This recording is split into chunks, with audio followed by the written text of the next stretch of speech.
Good evening. Good evening. This is RC Blakes, and I am excited to be able to talk to you this evening. And hopefully, my connection is good, and hopefully, we don't have any problems. If there's a way for you to invite some people to come in, please do so. I'm actually responding to I think it was an email that came from a dear sister.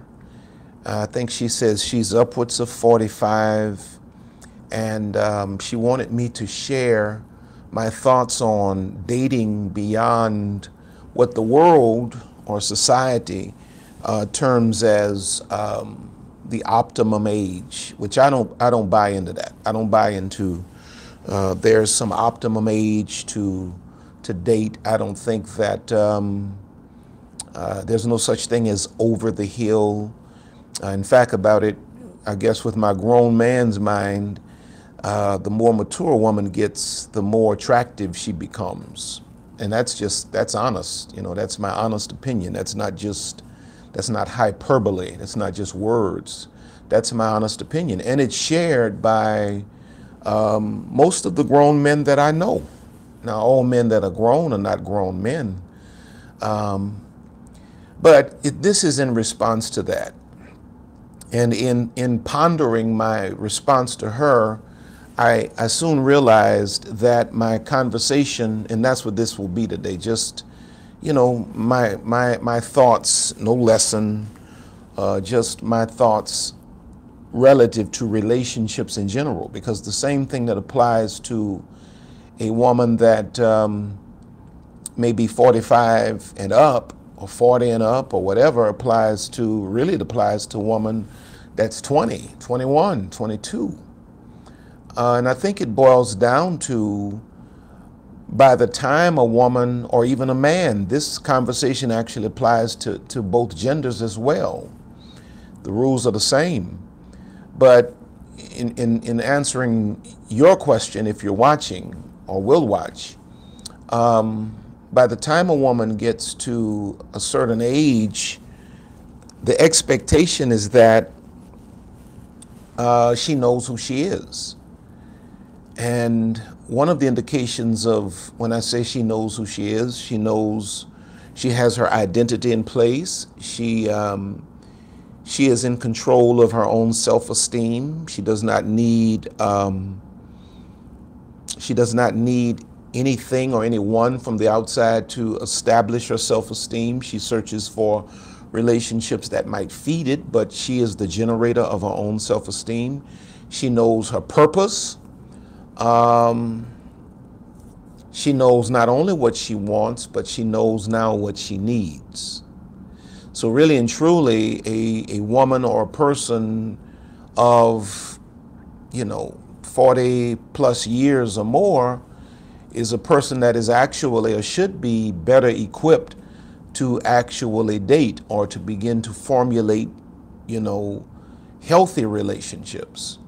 It's when we're younger, either in years or sometimes just in mindset, because there are people my age, 50 plus years old, who are still young in their mindset.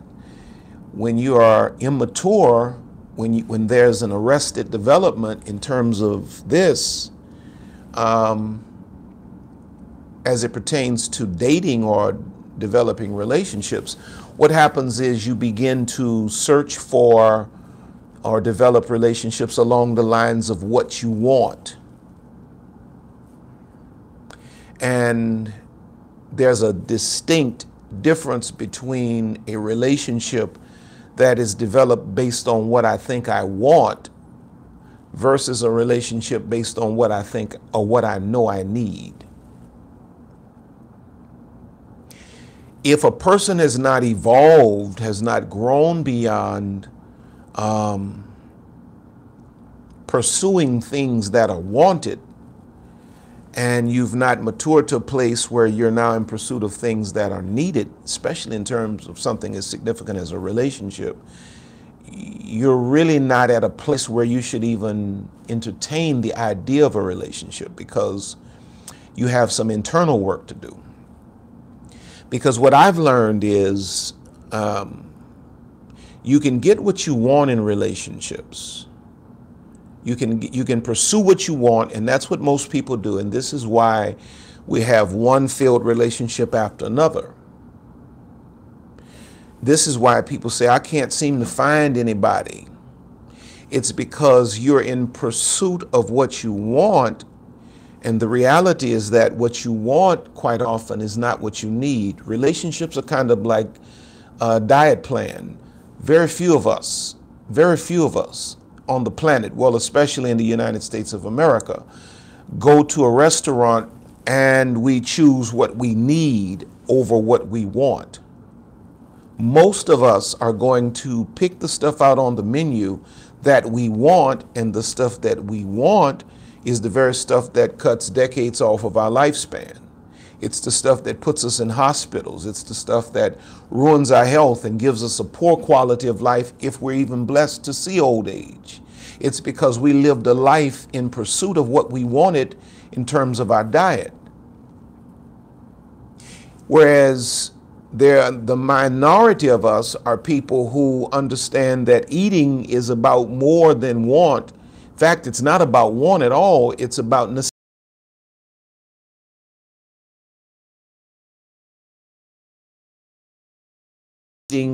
Creme brulee, behind a 16-ounce ribeye. A person that is more conscious than I am, that's more mature in his or her thinking relative to the diet, is drinking water and having fruit behind his or her salad.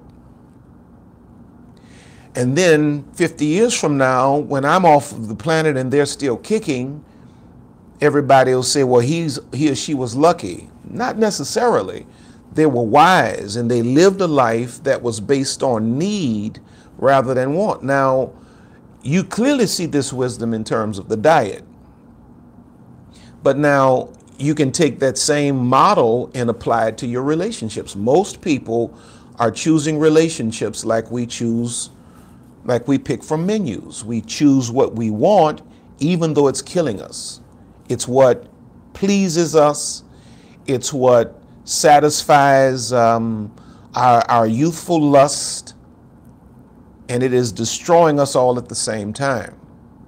But then there are certain of us that grow up and we become wise, and then we begin to choose relationships not based on what we want, but based on what we need. Because what I've discovered is you can get what you want, and by the time you grow up and mature in your thinking, what you want, you don't want anymore, because now you've matured to a place where you realize that what you wanted was never what you needed. And now you're in a position in life where you don't have the luxury of wasting years frivolously with things wanted. You need what you need. And so I would say, let's start there. You have to ask yourself, no matter what your age, from what side of the menu are you choosing relative to your relationships? Let's start there. And I'm going to talk about things that we need in relationships, because most of your relationships are failing because you keep pursuing what you want. And most of you have never even thought about what you need. The Bible, I was listening to Joel Osteen actually on Sirius Radio the other day, and Joel Osteen brought out something very powerful. I think the first reference to Samson, I think his first words were in reference to he saw her or something like that. It was in reference to him seeing, I think, Delilah, and he said, it pleaseth me. He was a man driven by his visuals, and the very thing that he was in pursuit of, that he saw, that he wanted, was the very thing that destroyed him. And this is the case with most of us relative to relationships. We are either choosing relationships based on wants, or we grow up, we learn from the pain. How many times are you going to have to experience the pain and the shame of having made the same relational choice over and over and over again? Pain, the purpose of pain is to teach. we know that the lesson has been learned when the behavior has changed. If you're 45 years old, 50 years old, and you're still making the same choices you made when you were 25, and you keep experiencing the same cycles of pain and you never change, it means that you're not learning. You keep going through pain that never teaches you anything. The Bible says that we should not be unequally yoked together, meaning that, watch this, there are some people that you may be tempted to connect to. There are some people that are not good fits for your life, but you can still connect to them, and they will bring nothing but pain and hurt and possibly even catastrophe into your life. That's a possibility. We have to all understand that. It's possible for you to connect to people continuously that do nothing but hurt you. The same Bible says that there's a way that seems right unto a man, unto a person, but the end thereof are the ways of death. The thing that you thought was ideal actually ushers into your life devastation and death. This biblical wisdom is so applicable, depending on what side of the track you're from, to relationships. How many times have we gotten into relationships that we thought were ideal and that thing destroyed us? It broke us, almost to the point that you never thought you would recover. It is because we were in pursuit of relationships based on want and not based on need. And for some of you, this is your first time hearing this. I know you think he's cute. I know you think she's cute. And I know you want a man with a physique like that. You want a woman with a build like that. That's what you want. But when you get through sizing up what you want, you have to ask yourself, now, is this what I need? And you have to ask yourself questions like, this person is great for my present moment, but can this person fit into my future? Or is this person too small to go into my future? Can I find a place in this individual? You have to begin to ask yourself, what do you need? All right, now let me get in, because I have I've talked a whole lot. The problem with pursuing relationships based on wants is that when we're driven by our wants have a tendency to drive us away from our values. Our wants have a tendency to shut down our common sense. And our wants have a tendency to shut down our spiritual discernment. I was at a restaurant with my brother, and I'm guilty. I don't teach this stuff because I'm perfect. Most of the stuff I teach, it comes out of the mistakes that I've made in life. I was at a restaurant with my brother the other night, and that's where I get the creme brulee reference from. I wasn't supposed to have that, but I wanted it so bad. Now, my doctor says I'm not supposed to have that. My better judgment says you're not supposed to eat creme brulee. My wife says you're not supposed to have creme brulee. My body says you're not supposed to have creme brulee. But my want was so strong that it overrode the counsel of my doctor, the desires of my wife, the signals of my body, the wisdom of my brain to force this creme brulee down my throat. And then after I had it, I was miserable because I was not disciplined. I didn't need it. But that's what wants will do. Wants will drive you away from your values, away from your better judgment, away from the voice of God. And this is where we are finding most of our relational failures. There are a lot of you, let me submit to you, especially ladies. Well, maybe I shouldn't say that. I'll just scratch that from the record. There are a lot of you who have had great individuals who would have made great mates, great husbands, great wives, but they were not what you wanted visually. And so you pursued what you wanted visually, and it wrecked you, it destroyed you, it wasted 5, 6, 7 years of your life, then you got into another one, it wasted 10 years of your life, then you got into another one, and now it's wasted 5 or 6 years of your life, and you're almost figuring this one here is going to go into the tanker as well. When there was an individual that you needed, the only way you can determine if this is a person you need is that you have to first of all know yourself. I was talking to two young women the other day, both of them 21 years old, and I was saying to them, they were saying, well, we're not married. I said, well, really, you're too young to be married. I said, legally you can get married. I said, but realistically, developmentally, you're too young to get married. You shouldn't get married until you know who you are. You don't know who you need until you know who you are. And this is where a lot of us are having problems. Now, I'm going to cut all of that short. Let's get into it. Number one, every relationship, no matter what your age, no matter what stage you're in, every person needs someone that provides for you a sense of certainty. Everyone needs somebody that provides for you a sense of certainty. Now, as I go through these, you have to also understand that you cannot expect another person or a relationship to produce these things for you unless you are producing it for yourself at the same time. So what am I saying? You know that you are you are at a state or a stage of maturity when you are able to produce a sense of certainty for yourself. And in the context of a relationship, the individual that you merge with has to build on the certainty. The person you're going to commit yourself to should make you more confident, should produce in you a sense of security, should build within you a sense of confidence.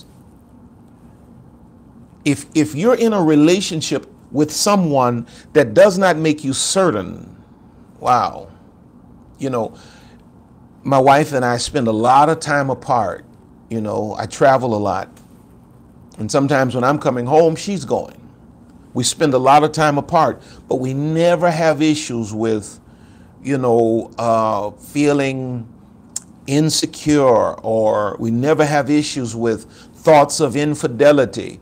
My wife doesn't blow my phone up all day, every day. I don't call my wife all day, every day. She doesn't have to FaceTime me so I can see what's in them. I don't have to FaceTime her and all of this kind of stuff. It's because Lisa and I provide for one another a sense of certainty. There's a steadiness, there's a consistency in our relationship and the way we deal with one another that builds certainty. She knows who I am. I know who she is. And how many of you are contemplating relationships with people that you're always wondering about? How many of you are contemplating relationships with people that, keep you frazzled and keep you uneasy, keep you wondering, keep you guessing? There's nothing certain about this individual. And yet you want them because they look good on your arm. Now, one thing you have to understand is that the looks are not going to last but for X amount of years. I won't put a number out there because I don't want to create a complex for anyone. I don't put a whole lot of value on looks anymore. I believe the most beautiful thing in the world is a brain. And I also don't buy into the fact that anybody is ugly. Beauty is in the eye of the beholder. Everybody's beautiful. However God made you, everybody's beautiful. These are lies the world's putting you. But back to my point. You got what you wanted, but you never got what you needed. You got a good-looking woman or a good-looking man that keeps you on edge, keeps you wondering if you're being cheated on, keeps you wondering if somebody's lying to you. They're driving you nuts because you need in a relationship a sense of certainty. All of us need that. You need a person that removes all of the apprehension, that eliminates all of the suspicions. You need that. More than thighs and eyes, biceps and haircuts. You need a person that is so stable and so consistent that you don't have to think twice, that you can let your guard down. You can release all of the tension of jealousy and insecurity, because the person you're with creates such a stability and a sense of certainty in him or in her and in the relationship, that all of that stuff that comes from your abusive past or your abused past, you can let it go now, because you have a real man, you have a real woman that is providing that sense of certainty. You need certainty. You don't need that's cute. Oh, that's cute. All of that's cute. That's pretty. All that's pretty. But all that's going to go south after a while. You need somebody that provides for you a sense of certainty or security. Second thing you need, sounds kind of weird, but in a relationship, if it's gonna work, and if it's gonna be lifelong, if it's gonna last, and if it's gonna be strong, not only do you need a sense of not only do you need a person that brings a sense of certainty, but secondly, you need a person that brings a sense of uncertainty. What's the word I'm trying to think of? I can't think of the word. It's a word that means a pleasant surprise. It's on the tip of my tongue, but it's a pleasant surprise. In every relationship, you need somebody that breaks from the mundane and does something unexpected. You need a man that will bring you flowers, and it's not Mother's Day or birthday. You need a man that says, okay, what time are you getting home from work? Just come on home, pack a bag. Where are we going? Just come on, let's roll. Let's roll. Now, of course, this needs to be somebody you know. Praise the Lord. You need a woman that mixes it up. You need a woman that surprises you, that brings a sense of excitement into the relationship. You don't need somebody that just keeps it status quo. Now there's a value in that, but then there's a time when you got to just kind of mix that thing up. You need a man that can go from Clark Kent, the steady working man, to Superman. Go in the phone booth and just switch it up on you, Wonder Woman, you need somebody that can switch it up. You need a sense of certainty, but then you need in your relationship a sense of uncertainty, that I don't know what this person is going to do, but it's always positive. It's something always pleasant. They're always shifting it up, because watch this, a person can only do this for you or provide this for you when you are their total focus. Now watch this. There are people that can provide these needs for you, a person that can provide these needs for you, but you have to be wise enough to be able to articulate what you need. Wow. You have to know who you are, to know what you need, to know who you need, to be able to articulate to the person you get what you need. You need certainty, you need consistency, but now you need a sense of excitement. You need somebody that's going to mix it up. Every now and then, let's mix it up. Let's do something different. Let's keep this relationship intriguing and exciting. Don't let this relationship get boring. There's nothing worse than a boring relationship. And when you are bored in your relationship, you have to be mature enough to articulate your need for more to your particular spouse or your significant other. Don't just sit there and allow that boredom to, fester into resentment.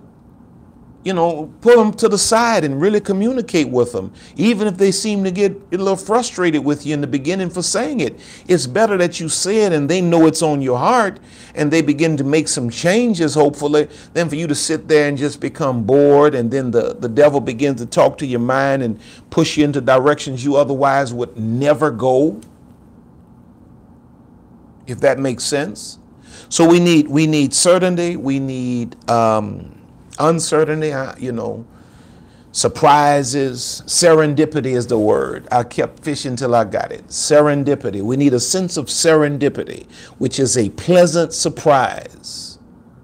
We need serendipity in our relationships, where things just, pleasant things just subject to pop out of anywhere. Gifts come up, no special day. Vacations pop up, no special time. Just thirdly, you need a person that that makes you priority. You need a person that makes you priority. Many times you're in pursuit of people that you've made them your priority while they've made you an option. I'll let that sink in. Many times you're in pursuit, when you're in pursuit of what you want, usually you're pursuing people that you've made the priority while they've made you the option. You need a person that competes with you on loving them. What do I mean by that? You don't need to be in a relationship where, you're loving at 100 and the person you with is loving at 50. You need a person that's competing with you on who gonna love who the most. Now that's when you have a real relationship that, is equally yoked, God ordained, and healthy. It's when he wakes up trying his best to outdo her in loving him, and she wakes up trying to do her best to outlove him in loving her. It's where you're competing. It's where you all have become the priority of the other. It's where you are your man's, where he's made you his clear priority, where you're so much the priority that, his mama's not even the priority. You're the priority in his life. Even the children y'all might have, we make them the priority as a couple while we raise them, but once they get grown, it's us. Come on, somebody. You need somebody that makes you the priority, the clear priority. You don't need a man that you're competing with his friends or his clubs or his families or his family or whatever. You don't need a woman that you're competing with her girlfriends or this or that or that or that. You need somebody that makes you the priority. That's the only way you're going to be happy. See, you can settle, you can let what you want and what you see with your eyes talk you into settling, but that's not a sustainable model. If you don't have somebody that has made you the priority, at some point you're going to get frustrated. Because once familiarity sets in and you get used to this person, just settling for being second or third on this person's list of priorities is not going to cut it.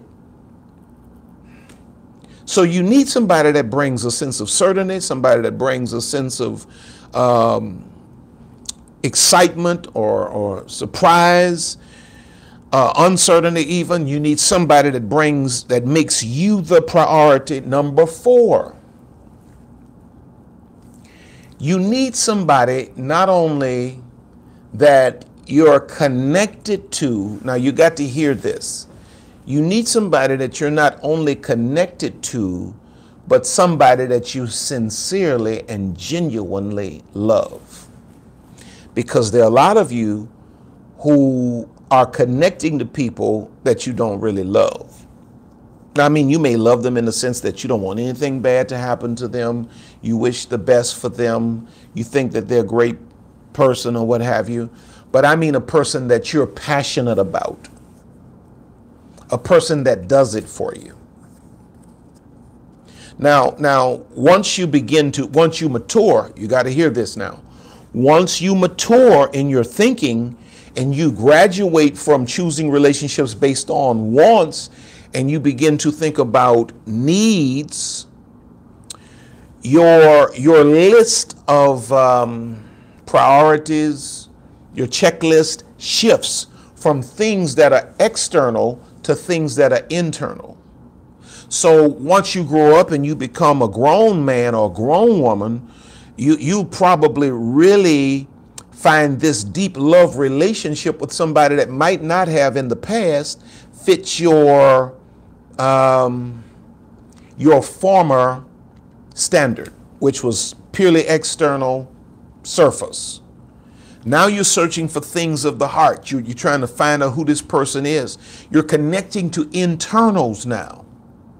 But you don't want to be in a relationship where you don't feel that connection or you don't feel that deep sense of love, and you're just joining yourself to somebody just to say I'm connected, just to say I'm married, just to say I have somebody. And you'll be amazed at how many people are doing that.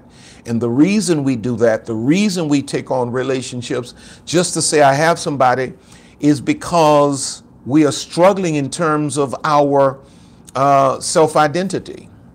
We're struggling in terms of our individuality.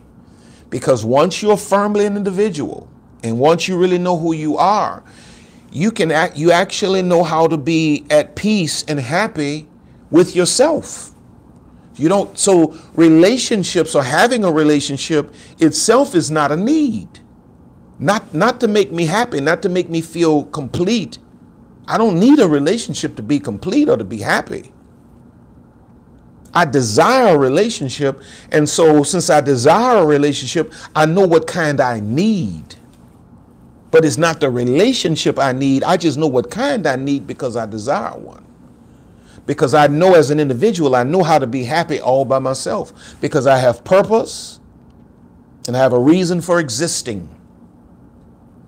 And so I don't want to just be connected to somebody that I don't really love. You need to be connected, and you also need to be loved, and you need to love. You don't need to be connected to somebody. Let's reverse the script. You don't need to be connected to somebody that you loving and they don't love you back. They just with you for the doors you open, the money you bring, or the money you make, or whatever. You need a relationship that provides connection and love.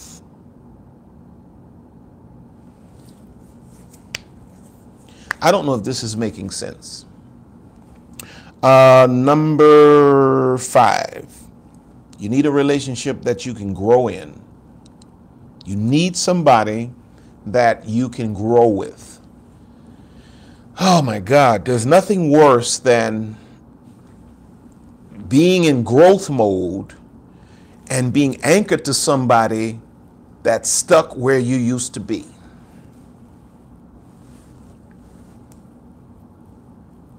There's nothing worse than being in growth mode and being anchored to somebody who's stuck where you used to be. And watch this. It doesn't matter how much you talk to them and share with them and tell them what you need in the growth department.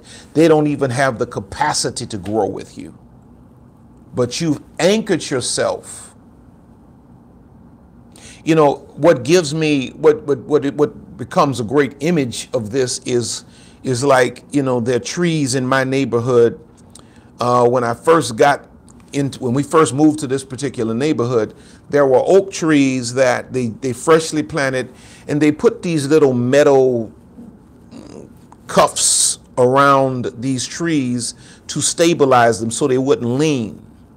Well, on some of the trees, somebody failed to take the cuffs off.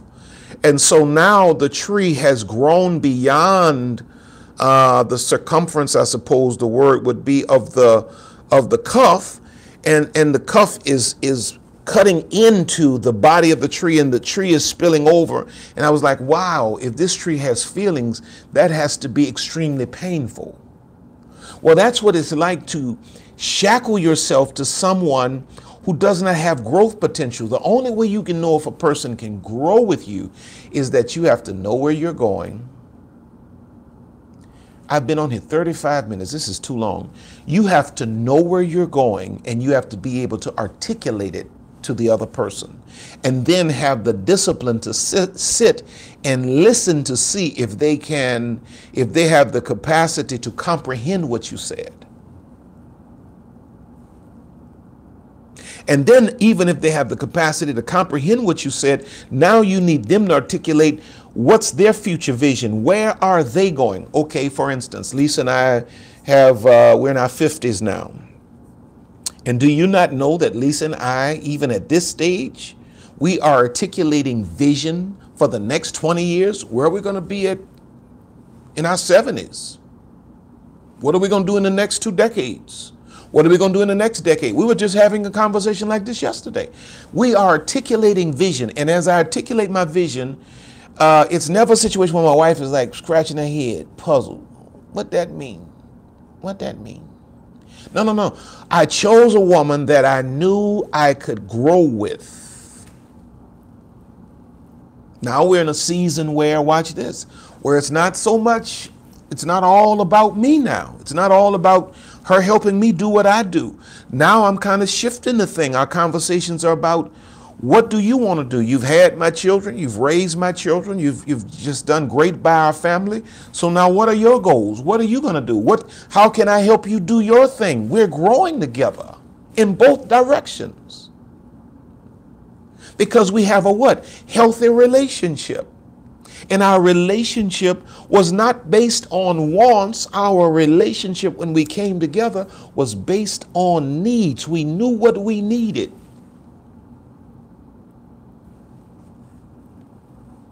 So you need a person that you can grow with. Now, there are a lot of you that are watching me right now. If you were to be honest, are y'all sharing this? It's kind of late for me to say that. It's far gone. There are a lot of you that are in relationships right now. You already know this person can't grow with you. You try to explain to this person where you are present and what you're doing, and they sitting there popping gum, puzzled. They don't have a clue what you're talking about. They can't even comprehend where you are. You know they can't comprehend where you're going. And when you shackle yourself to a person that cannot go where you're going, what happens more times than not is that they hinder your potential. You never arrive to a place, the fullness of your destiny, because you're shackled to somebody that just won't let you grow that much. Because now you feel responsible to stay with this person that you should have never connected yourself to. They were cute and fine back then, but now they ain't even that no more. They can't grow with you, and now you're frustrated. Now you're in the pastor's office, you're in the therapist's office, you're complaining with your friends, but this is what you chose. And see, those of you that are 40, 45, 50, 55, 60, you know, you can be tempted to think, well, it doesn't matter at this point. That's a lie. Kick in until they get past 40 years old. That's a lie. You should actually, I'm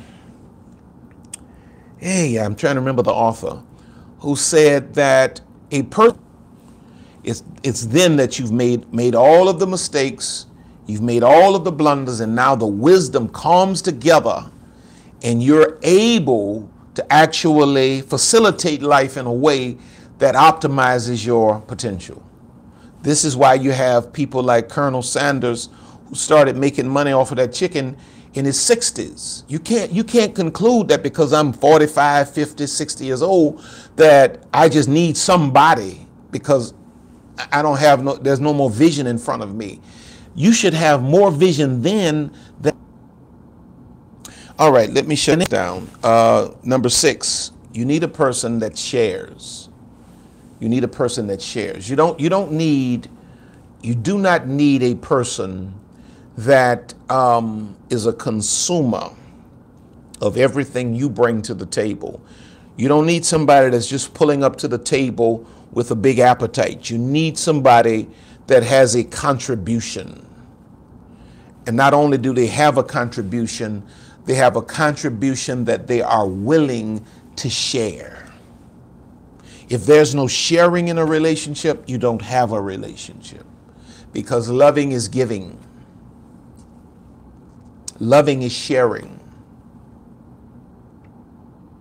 And so, I know you know what you want, but have you taken the time to think about what you need? And so I just wanted to come on. I had these thoughts and I wanted to just come on and share this with you. Just a conversation, just something for you to think about. Now, let me say this. I'd love for you, if this is your kind of thing, this is like long. Wow, it's been only 40 minutes.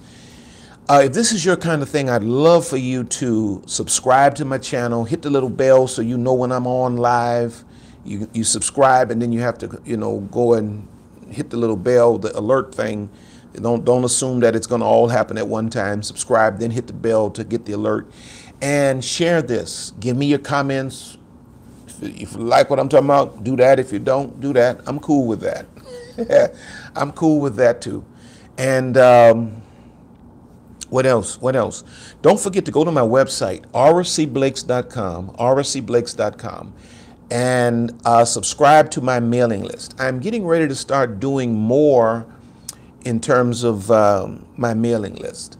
So if you'd like to be included in some of the things that we're going to do in terms of, things I'll be sharing and activities that will be coming up that I'll be sharing with you, go to my website, subscribe to my mailing list.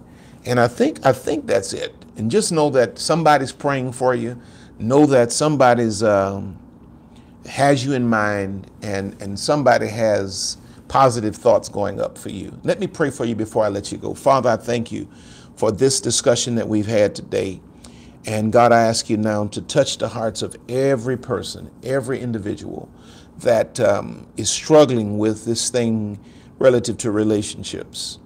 I come against every idea, thought that makes them believe that they're less than, that somehow they're devalued because maybe they're in transition relative to relationships, or maybe they're in a failed relationship. God, I thank you for making them know who they are and letting them have a clear view of their value and sense of purpose in you. And God, we will give you the praise, glory, and honor for these things in Jesus' name. God bless you. I love you. I'm RC Blakes. Until next time, I'll talk to you soon.